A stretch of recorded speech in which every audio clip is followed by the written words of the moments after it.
Olá, caríssimo telespectador da Rede Século XXI.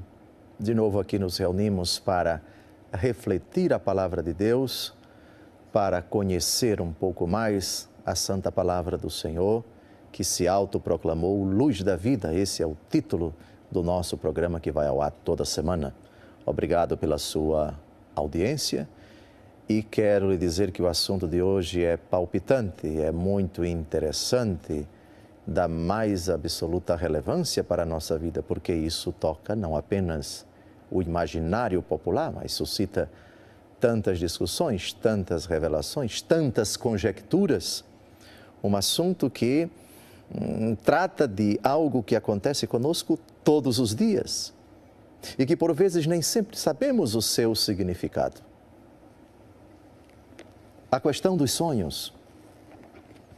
Todos nós sonhamos, acordados ou inconscientes, despertos ou dormindo. Mas o assunto do encontro de hoje são os sonhos que nós experimentamos dormindo. Qual o significado deles? Como interpretar os sonhos? Há uma literatura no paganismo e algumas até pseudo-cristãs que pretende interpretar os sonhos, apresentar supostos critérios de interpretação para os sonhos. Existe uma regra clara? Existem critérios seguros para interpretar os sonhos? Você já sonhou e acordou incomodado com um sonho? Você em sonho viu, ouviu, escutou, contemplou, experimentou, sofreu, gritou, se alegrou e acordou se perguntando, mas o que esse sonho quer dizer? O cristão vai buscar na palavra de Deus um critério seguro. Respostas claras na Bíblia Sagrada, na palavra de Deus, como lida e como interpretada pela Igreja. Aqui nós temos respostas para isso. Você que é cristão, é convidado a se dobrar diante da Escritura, que agora vai ser apresentada, e à luz desta Escritura, você é convidado a descobrir os critérios para a interpretação dos seus sonhos, dos sonhos das pessoas que desabafam com você, que perguntam para você, mas como interpretar esse sonho? Vamos ao texto. No livro do Eclesiástico, capítulo 34, versículos de 1 a 7. O insensato vive de esperanças quiméricas. Os imprudentes edificam sobre os sonhos. Como aquele que procura agarrar uma sombra ou perseguir o vento, assim é o que se prende a visões enganadoras.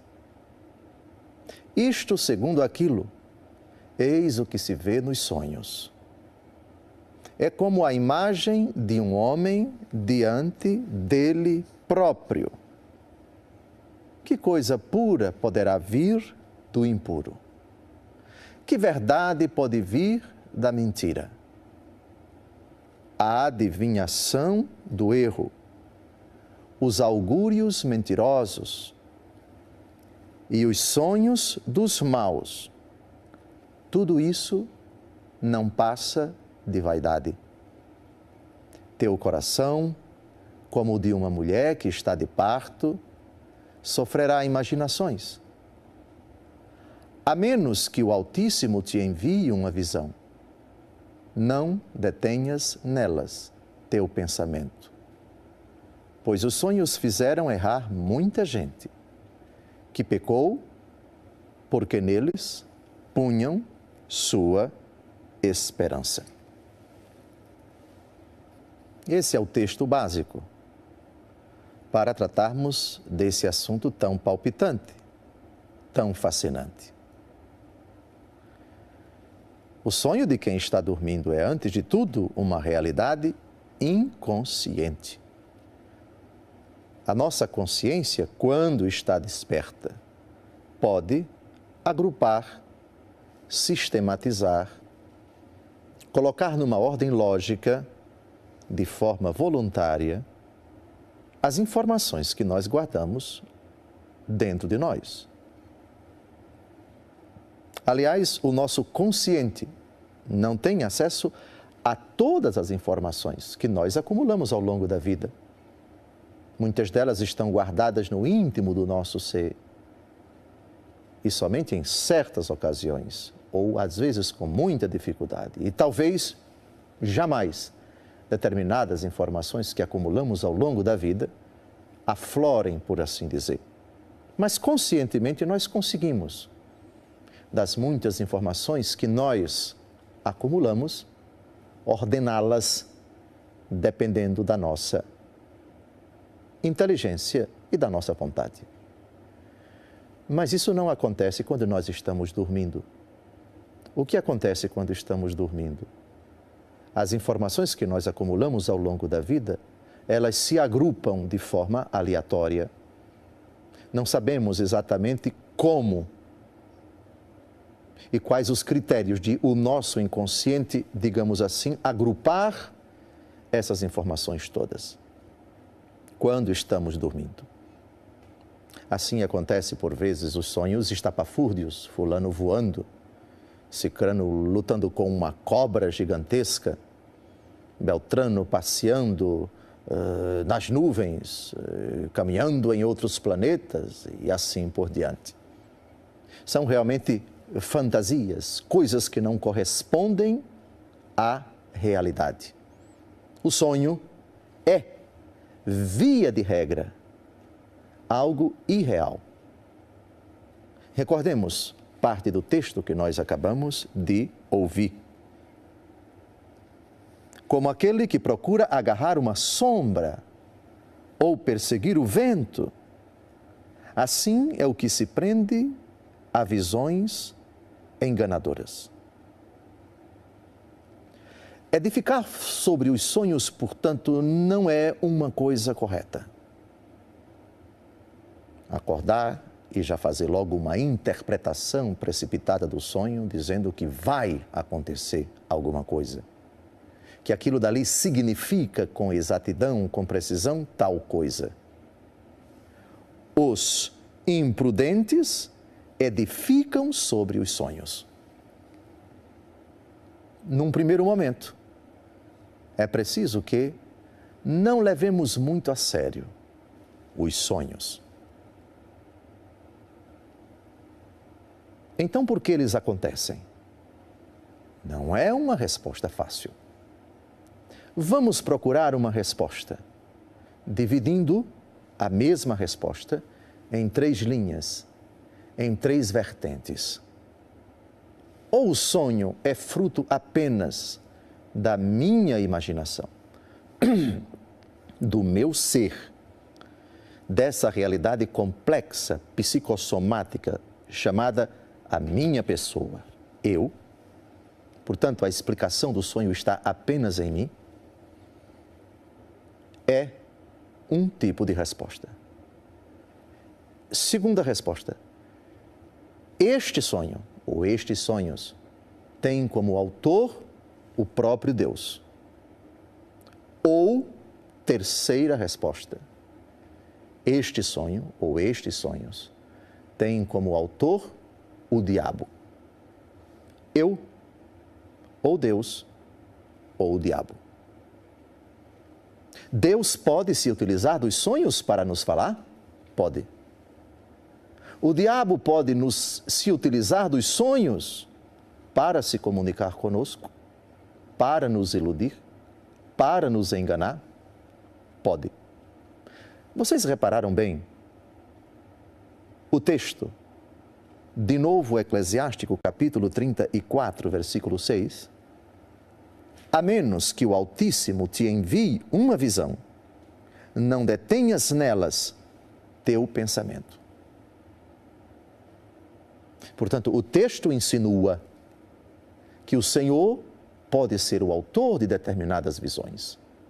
Não somente quando estamos conscientes, os êxtases, as visões de quem está acordado, as visões em Fátima, as visões em Lourdes, os videntes, os pastorinhos em Fátima, Santa Bernadette, em Lourdes. Não, aí todos acordados. Mas também visões acontecem naqueles que estão dormindo. A menos que o Altíssimo te envie uma missão, uma visão. Não detenhas nelas teu pensamento. Ou seja, não leve a sério. Vamos então à primeira categoria de respostas. Os sonhos são iniciativa de Deus. Deus pode se utilizar de sonhos. Mas quando é que nós sabemos com exatidão que aquele sonho teve como autor Deus? Há uma personagem no Novo Testamento que não diz uma única palavra. São José. Deus se revelou várias vezes a ele em sonhos. Não temas tomar Maria por tua esposa, disse um anjo em sonhos. Segundo sonho, levanta-te, toma a tua mulher e o menino e foge para o Egito. Lá no Egito, de novo em sonhos, o Senhor aparece a José, volta para a terra, porque já não existe mais aquele que queria matar o menino. José, objeto da bondade de Deus que se dirige a ele pelos sonhos. Mas concretamente na minha vida eu acabei de sonhar, como saber se esse sonho foi de Deus ou não? Deus não nos tira a paz. Deus não mente. Deus não engana. Deus ordinariamente é claro. Quando Ele confunde, é para confundir os pecadores. Salmo 145, versículo 9. Ele ampara a viúva e o órfão, mas confunde o caminho dos maus. Quando Deus se revela, não é para perturbar a pessoa, para tirar a paz da pessoa, para angustiar a pessoa, para enganar a pessoa. Deus não se esconde.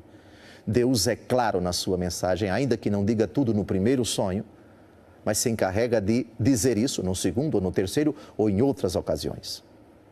No segundo bloco, ainda retomaremos esses critérios para saber quando o sonho vem de Deus.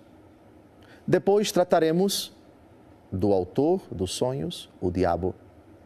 Como descobrir esse sonho não é de Deus, esse sonho é diabólico, esse sonho é fustigação, é iniciativa do demônio.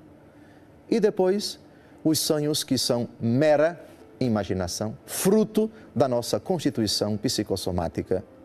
Até o próximo bloco, se Deus quiser. No primeiro bloco, vimos as três fontes, as três origens possíveis, segundo a Escritura, dos sonhos. Os sonhos são fruto da iniciativa de Deus? Ou são fruto da iniciativa do seu inimigo, que é o demônio? Ou, via de regra, eles são fruto nada mais, nada menos do que da nossa imaginação. Citamos o famoso texto de Eclesiástico, capítulo 34. A regra é, em princípio, não levar muito a sério os nossos sonhos, a menos que o Altíssimo te envie uma visão. Não detenhas nelas teu pensamento. Mas se o sonho é de Deus, nós temos que nos ater a ele, porque Deus está falando, porque Deus está transmitindo uma mensagem. Citamos ainda no primeiro bloco São José,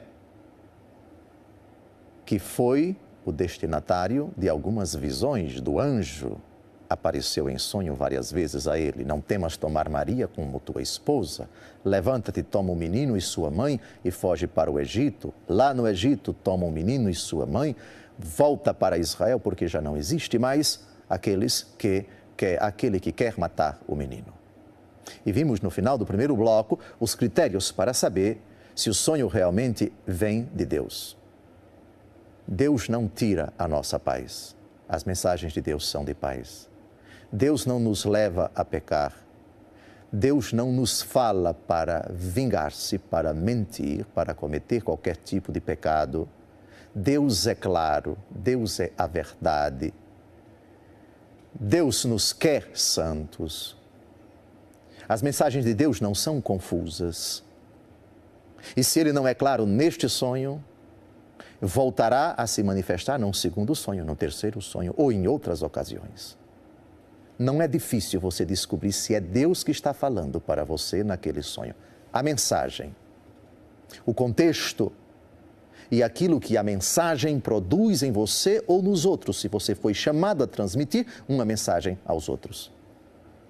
Mensagem que há de ser inserida no contexto da santificação, da mudança de vida, nos valores que estão impregnados no Evangelho.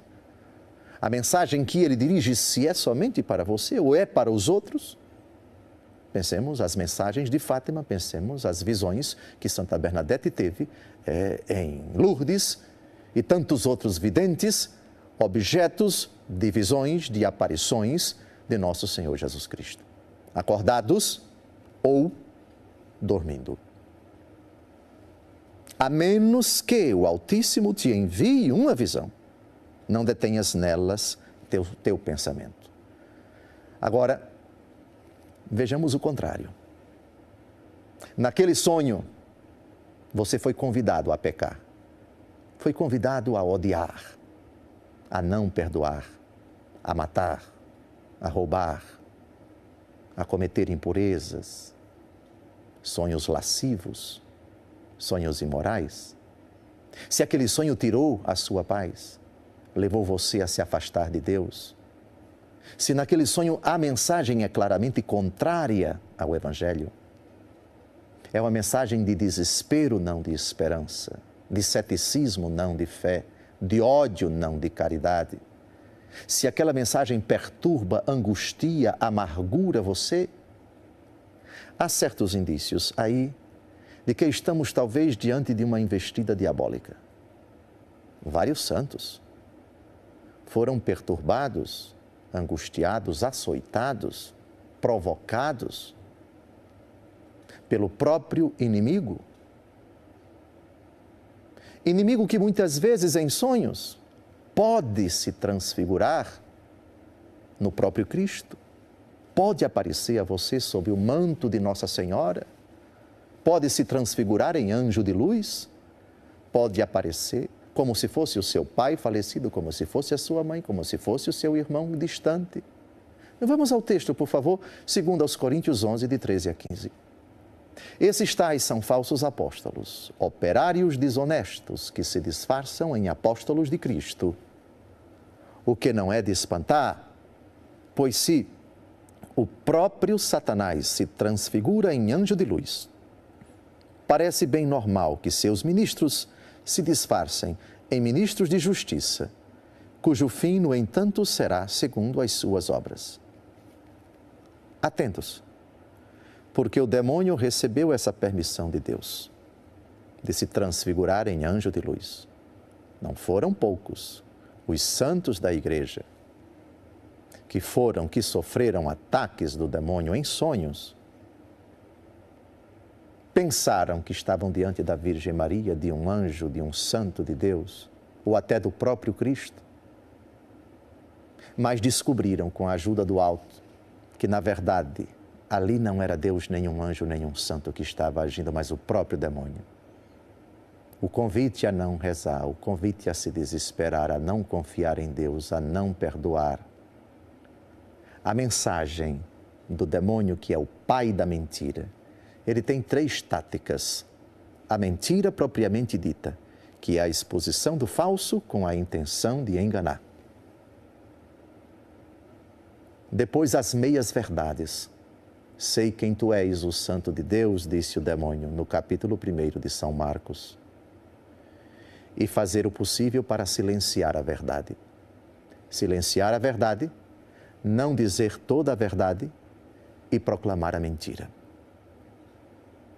A mensagem do sonho, se traz alguma voz, alguma afirmação, alguma mensagem explícita, ela deve ser imediatamente confrontada com a palavra de Deus, com a doutrina da igreja, com o contexto da nossa fé, e se contradiz, e se conflitua. Obviamente, estamos aqui, talvez, diante de uma iniciativa diabólica. O demônio perturba, angustia, irrita, provoca aridez interior, tudo faz para nos afastarmos de Deus. A sua obra é confusão.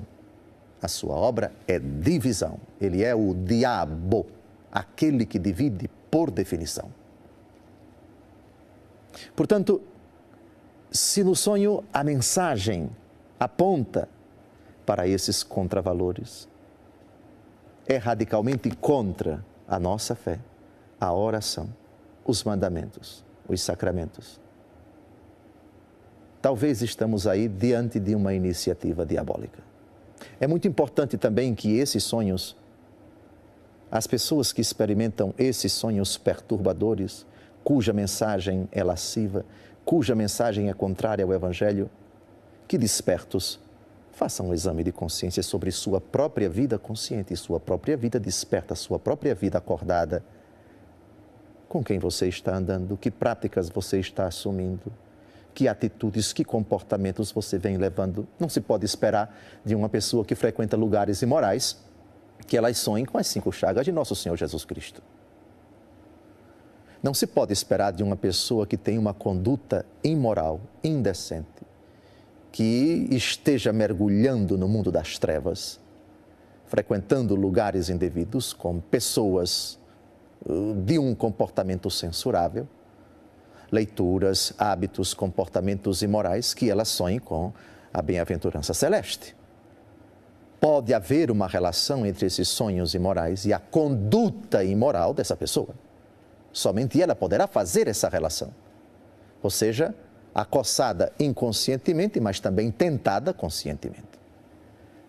Mas, ordinariamente, o sonho, atenção, de novo esse versículo, isto ou aquilo, eis o que vê nos sonhos, diz Eclesiástico 34, é como a imagem de um homem diante dele próprio. Via de regra, o sonho traduz inconscientemente a vida da pessoa conscientemente. Uma mulher que é oprimida, que é agredida, cuja liberdade é tolhida dentro de casa. O seu marido a faz sofrer tremendamente. E ela ultimamente está sonhando, voando. Um sonho, um absurdo, uma fantasia. O que isso significa? É possível que o desejo dela, acordada, de ser livre, de levar uma vida tranquila, de não ser tolhida na sua capacidade de ir e vir, ela traduz esse anelo consciente no inconsciente quando está dormindo dessa forma. É possível que uma pessoa que no seu trabalho, cercada de inimigos, de adversários, guarde consigo este receio, este temor e dormindo traduza isso de forma inconsciente, sonhando, por exemplo, que está num covil de serpentes e as serpentes tentem comê-lo, enfim. As nossas experiências conscientes são guardadas na nossa memória. E por vezes, dependendo do nosso estado, da nossa tensão, do nosso estresse, do nosso receio, da nossa insegurança, do nosso medo, dos nossos traumas, das nossas fobias, potencialmente essa pessoa dorme condicionada com esses receios. E pode haver uma relação entre as experiências, os medos, as angústias conscientes e aquele sonho absurdo com essas imagens estapafúrdias, e cada imagem pode ter uma relação com algum fato, com alguma pessoa, com algum objeto, com algum acontecimento, com alguma coisa imaginária que você acumulou e colocou na sua cabeça. Portanto, é como a imagem de um homem diante dele próprio. Não levemos muito a sério, em princípio, os sonhos. A menos que o Altíssimo te envie uma visão, não detenhas nelas teus pensamentos. Portanto, 3 possíveis explicações. Ou os sonhos vieram de Deus, ou aquilo é obra do Altíssimo, ou do inimigo dele, o demônio, ou fruto da sua imaginação. Quase sempre só aquele que sonhou é que poderá dizer com exatidão se aquilo é fruto de sua imaginação, se aquilo traduz o seu estado consciente, a sua condição psicossomática, psicológica, espiritual, os seus fatos, suas experiências, suas frustrações, suas vitórias, suas conquistas. E houve uma transposição destas realidades para o mundo do inconsciente. Portanto, não leve muito a sério isto. Se veio de Deus, atento à sua palavra. E se veio do diabo, desperto, trate de dobrar os seus joelhos, de pedir a Deus o dom da conversão, a graça de não mais experimentar essas fustigações do inimigo. Deus seja louvado pelos sonhos quando vêm dele. Deus nos ajude a não levar muito a sério os sonhos quando são fruto de nossa imaginação. Deus nos ajude a colocar os sonhos que nós experimentamos quando estamos dormindo no seu devido lugar.